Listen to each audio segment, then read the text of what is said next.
پیارے ناظرین، آج آپ کے سامنے ایسا واقعہ لے کر آئے ہیں کہ آپ کو آخر تک اس کو سننا پڑے گا۔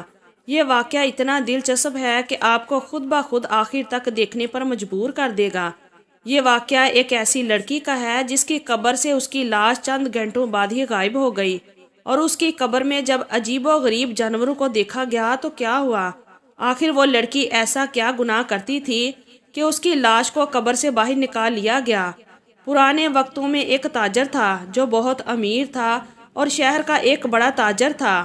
اس کے کئی محلات تھے اور کئی غلام اور کنیزیں تھیں۔ اس تاجر کے اپنے پھلوں کے باغات تھے جن کی تجارت وہ دور دور تک کرتا تھا۔ اس تاجر کی ایک ہی بیٹی تھی جس کا نام ملکہ تھا۔ تاجر نے بہت محبت سے اس کا نام رکھا تھا کیونکہ تاجر کی شادی کے کئی برسوں بعد وہ لڑکی پیدا ہوئی تھی اور تاجر اپنی بیٹی سے بے انتہا محبت کرتا تھا۔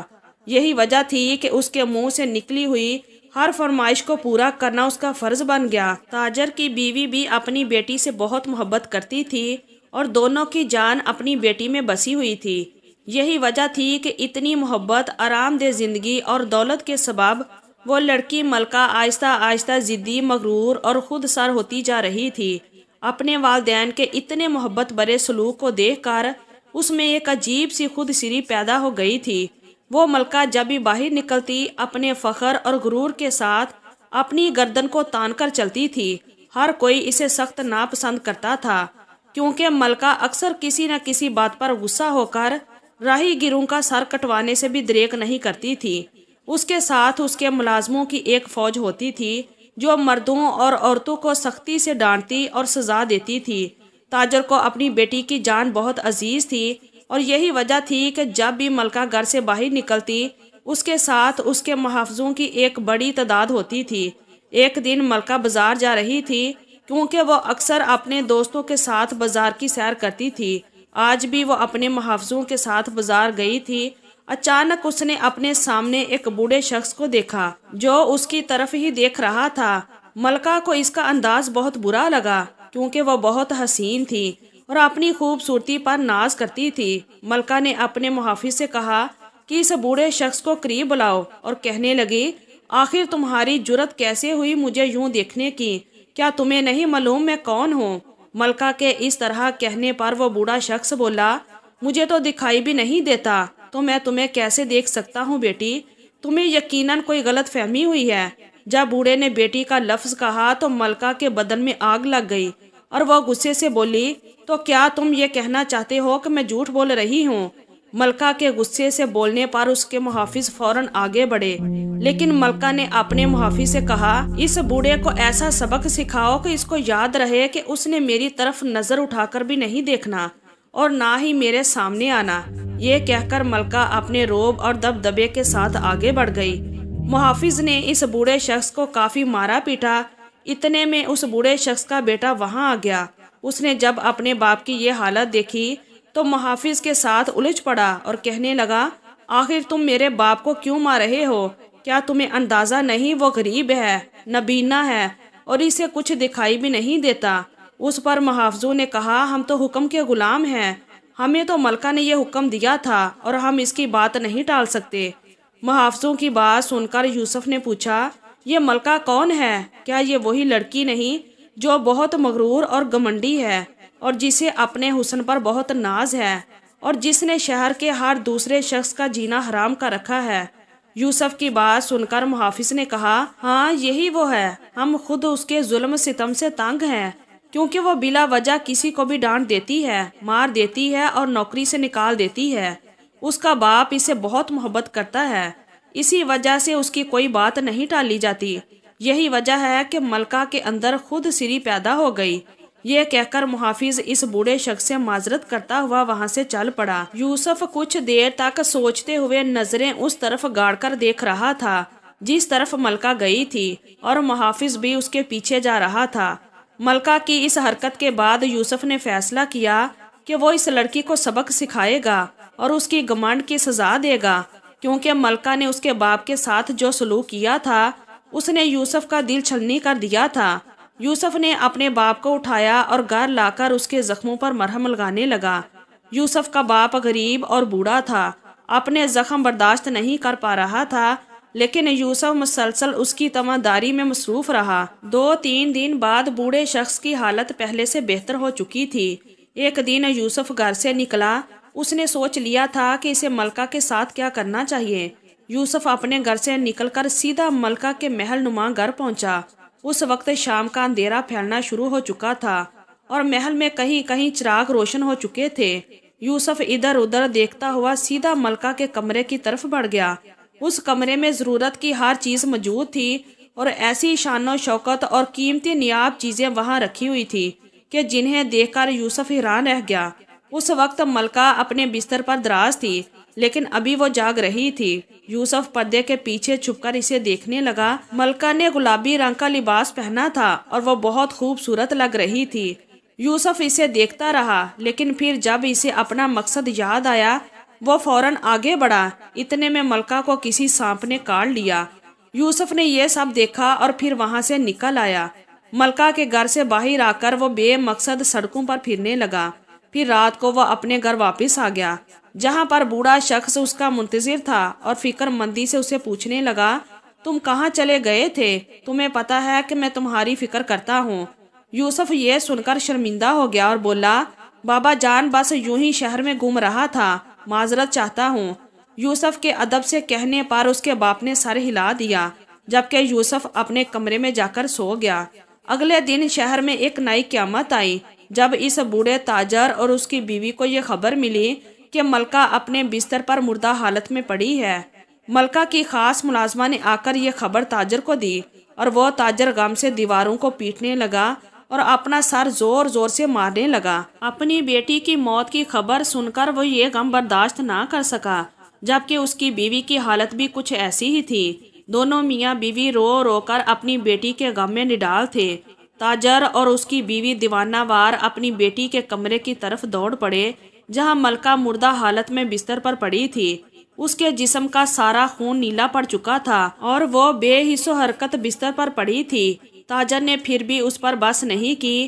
شہر کے بڑے بڑے حکیموں اور طبیبوں کو بلوا کر ملکہ کا معائنہ کروایا، لیکن ملکہ اس دنیا سے رخصت ہو چکی تھی اور یہ حقیقت تاجر اور اس کی بیوی کے لیے ناقابل برداشت تھی۔ تاجر کے گھر پر ایک سناٹا سا چھا چکا تھا اور موت کے بعد جو خاموشی ہوتی ہے وہ پورے گھر نے اپنی لپیٹ میں لے رکھی تھی۔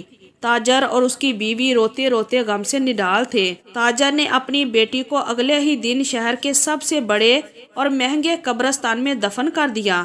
اپنی بیٹی کو دفنانا تاجر کے لیے بہت تکلیف دہ تھا، لیکن وہ کیا کرتا؟ اللہ کی مرضی کے سامنے وہ خاموش ہو گیا، لیکن پھر بھی اس کا دل نہ صبر کر سکا، نہ ہی اسے سکون آیا۔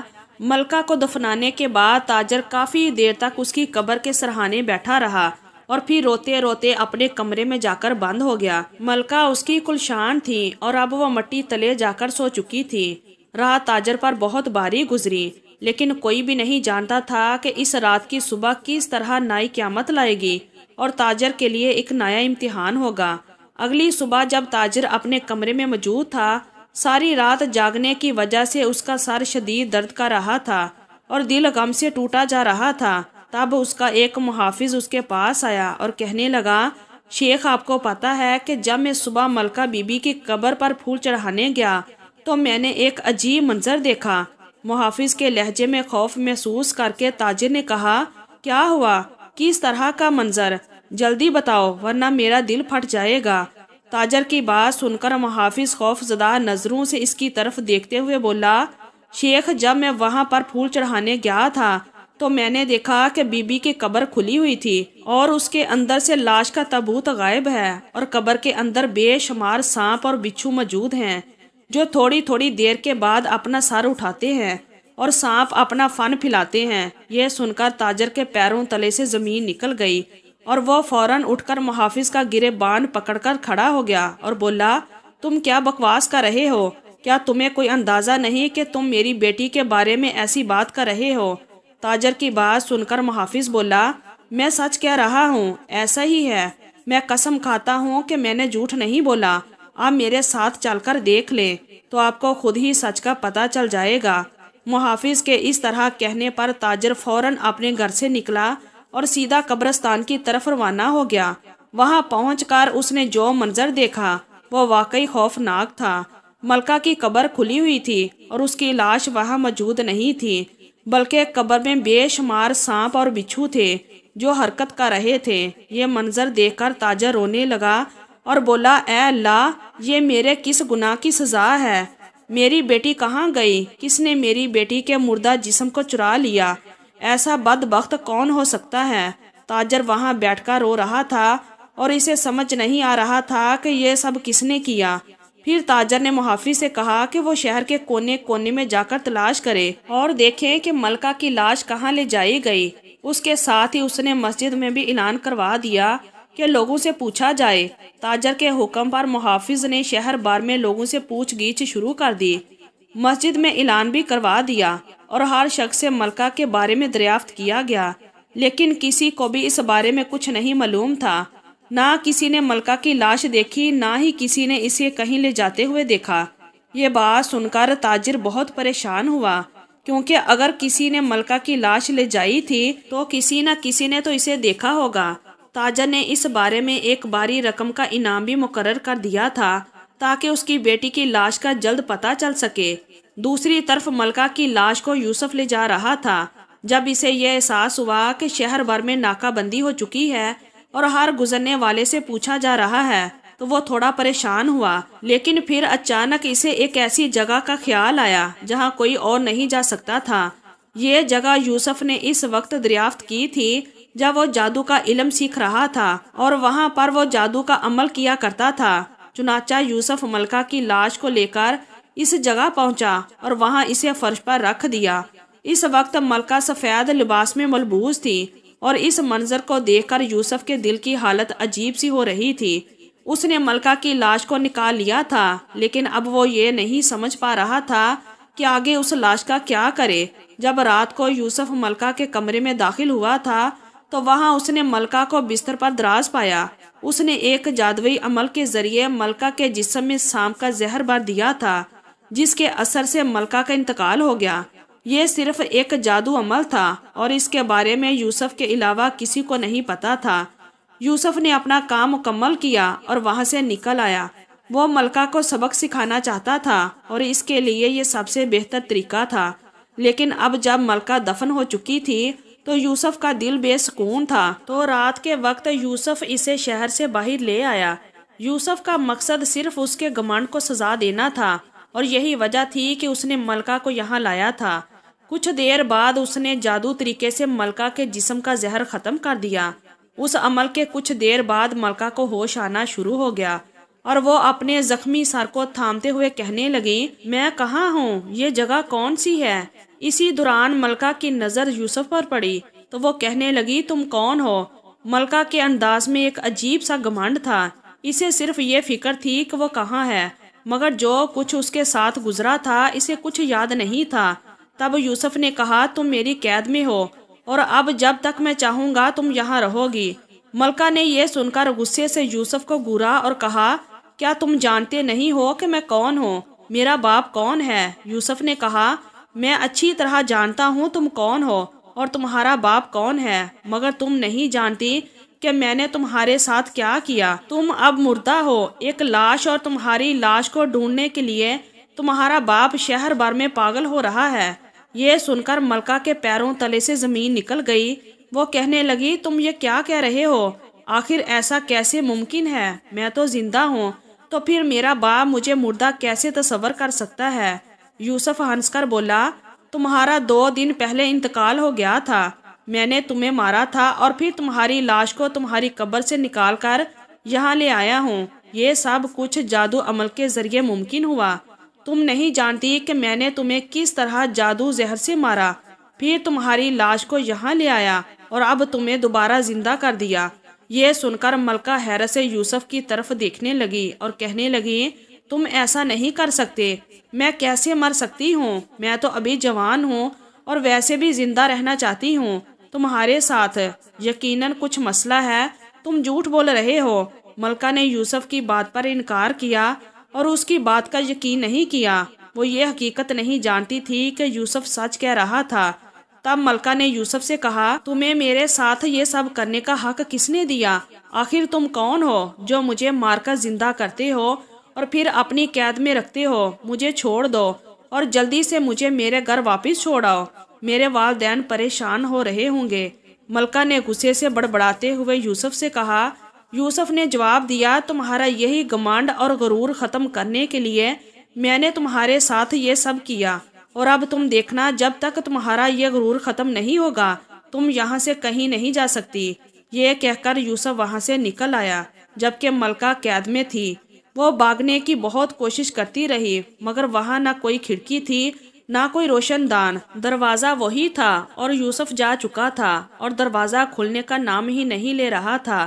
ملکہ نے ارد گرد مدد کی آوازیں لگائی اور چیخو پکار کی لیکن کہیں سے بھی اس کے لیے کوئی مدد نہیں آئی۔ نہ جانے یہ جگہ کہاں تھی، کیسی تھی اور یہاں کوئی آتا بھی تھا یا نہیں۔ ملکہ کو اس بارے میں کچھ نہیں پتا تھا۔ یہاں بیٹھے وہ اپنے والدین کو یاد کر کر کے روتی رہی اور اپنے محل کے عیش و آرام کے بارے میں سوچتی تو اسے اندازہ ہوتا کہ وہ کتنا کچھ کھو چکی ہے۔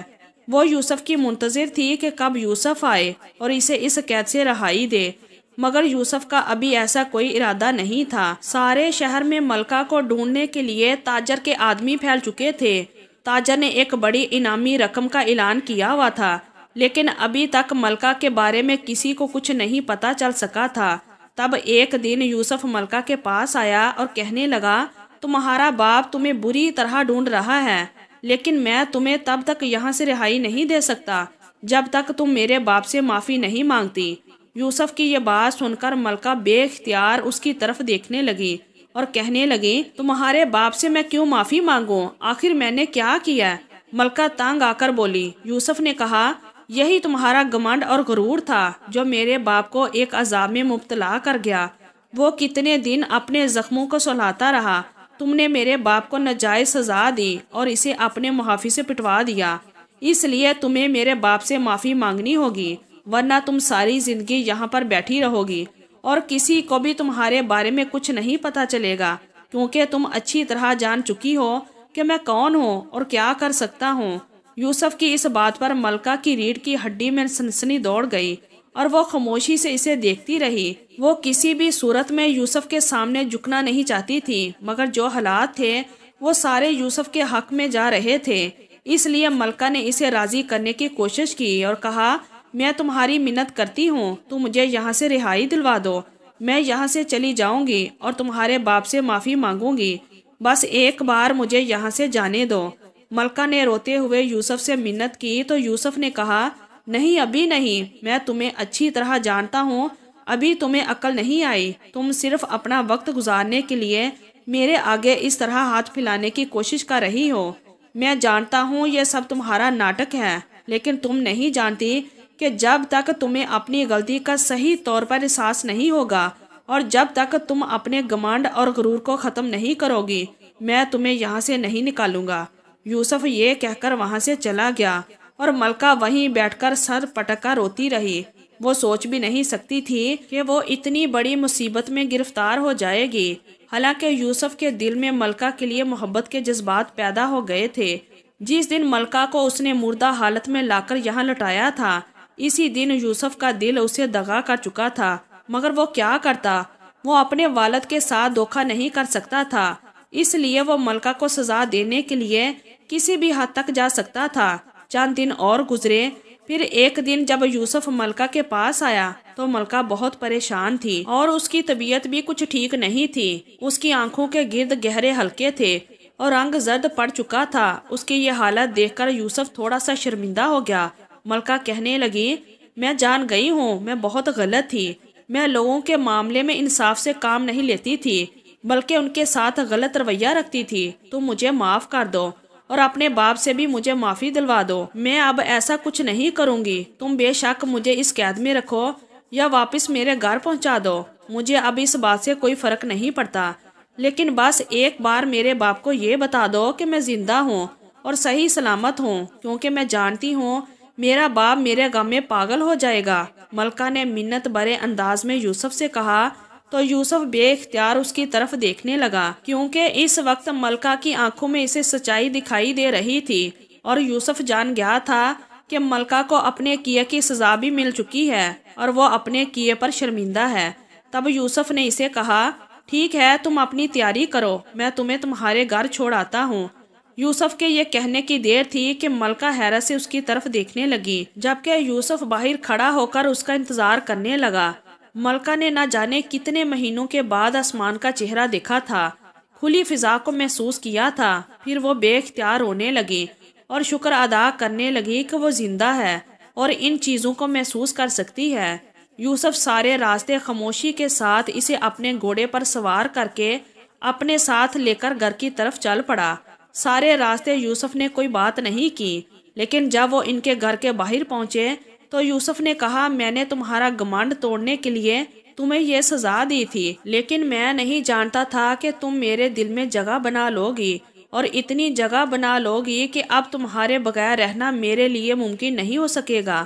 تو میری محبت کو قبول کرنا۔ یہ کہہ کر یوسف نے اپنے گھوڑے کو آگے بڑھا دیا، جبکہ ملکہ وہیں کھڑی ہو کر اس سمت کو دیکھتی رہی جس طرف یوسف گیا تھا۔ یوسف ایک اچھا، خوبصورت اور خوش شکل نوجوان تھا، اور اگر ملکہ اتنی گھمنڈی لڑکی نہ ہوتی تو شاید پہلے ہی یوسف کے لیے اپنے دل میں گہرے جذبات محسوس کرتی۔ لیکن اب یوسف کے اقرار محبت کے بعد ملکہ کے دل میں بھی بہت کچھ بدل چکا تھا۔ وہ یوسف کے بارے میں سوچتی ہوئی جب محل میں داخل ہوئی تو وہاں کے سب لوگ اسے دیکھ کر حیران رہ گئے۔ کسی کو بھی اس کے زندہ ہونے پر یقین نہیں آ رہا تھا، کیونکہ تاجر نے تو اسے اپنے ہاتھوں سے دفنایا تھا۔ تاجر کو جب ملکہ کی آمد کی اطلاع ملی تو وہ دیوانہ وار اپنے کمرے سے باہر نکلا اور اس کی بیوی بھی اس کے پیچھے پیچھے تھی۔ پھر دونوں میاں بیوی نے جب اسے اپنے سامنے دیکھا تو بے اختیار جیسے سجدے میں گر گئے۔ تاجر روتے ہوئے اپنی بیٹی کو گلے لگا کر شدت سے رونے لگا اور پھر کہنے لگا، میری بچی، میری ملکہ، تم واپس آ گئی ہو، میرے لیے یہ بہت بڑی خوش قسمتی ہے۔ تاجر کے اس طرح کہنے پر ملکہ بھی رونے لگی۔ ملکہ نے اپنے آنسو صاف کرتے ہوئے کہا، جی ابا جان، یہ سب آپ کی محبت کی وجہ سے ہی ہوا ہے۔ ملکہ نے مختصر اپنے ساتھ گزرے ہوئے واقعات کو بیان کیا، تاہم اس نے یوسف کے بارے میں کچھ بھی غلط نہیں کہا تھا، کیونکہ یوسف کے لیے اس کے اپنے دل میں گہرے جذبات آ چکے تھے، اور اس نے تاجر کو یہی بتایا کہ یوسف نے اس کی مدد کی تھی اور اسے ڈھونڈنے میں کامیاب ہوا۔ تاجر یوسف سے ملنا چاہتا تھا اور اسے بڑی انعامات و کرامات سے نوازنا چاہتا تھا۔ یہی وجہ تھی کہ اس نے اپنے محافظ کو بھی بیچ کر یوسف کو بلا لیا۔ یوسف یہی سمجھتا تھا کہ ملکہ نے اس کی شکایت کر دی ہے اور اب تاجر اسے سزا دینا چاہتا ہے، لیکن جب وہ تاجر کے گھر آیا تو تاجر نے بے اختیار اسے گلے لگا کر اس کا ماتھا چوم لیا اور اسے قیمتی ہیروں اور جوہروں سے نوازا۔ ملکہ نے تاجر کے سامنے اپنی خواہش رکھی اور کہنے لگی، میں یوسف سے نکاح کرنا چاہتی ہوں، کیونکہ جس طرح یوسف نے میری حفاظت کی، میں چاہتی ہوں کہ وہ ساری زندگی اسی طرح میرا خیال رکھے۔ ملکہ کی اس بات پر کسی کو کوئی اعتراض نہیں تھا، اور تاجر نے یوسف کو پہلی نظر میں ہی پرکھ لیا تھا، کیونکہ یوسف کے بلند مرتبے کے آثار اس کے ماتھے پر صاف نظر آ رہے تھے۔ یہی وجہ تھی کہ تاجر نے ان دونوں کا نکاح مقرر کر دیا اور چند دنوں میں ہی ان کا نکاح ہو گیا۔ وہ دونوں ایک دوسرے کے ساتھ بہت خوش اور مطمئن رہنے لگے۔ پیارے ناظرین، یہ کہانی ایک ایسی لڑکی کے بارے میں تھی جس کے گھمنڈ نے اسے بہت بڑی سزا دی، اور وہ اپنے گھمنڈ کی وجہ سے کتنا عرصہ اپنے ماں باپ سے دور رہی۔ اس نے نہ صرف اپنے گھمنڈ کی وجہ سے موت کو گلے لگایا، بلکہ اس کے بعد ایک جادوئی عمل کے ذریعے اسے دوبارہ زندگی بھی دی گئی۔ ملکہ اگر گھمنڈ نہ کرتی، غرور نہ کرتی، تو شاید اس کے ساتھ ایسا کچھ بھی نہ ہوتا، لیکن اپنے گھمنڈ اور غرور کی بدولت نہ وہ لوگوں میں بری بنتی رہی، بلکہ مرنے کے بعد قبر میں بھی اسے سانپ اور بچھو نے نہیں چھوڑا۔ تو ناظرین، امید کرتی ہوں کہ آپ کو آج کا یہ واقعہ پسند آیا ہوگا۔ مزید ایسے ہی واقعات سننے کے لیے ہمارے چینل کو سبسکرائب کریں اور ہماری فیملی کا حصہ ضرور بنیے گا۔ اگر آپ کو یہ واقعہ اچھا لگا ہے تو پلیز کمنٹ باکس میں اپنی رائے کا اظہار ضرور کریں۔ شکریہ۔ اللہ حافظ۔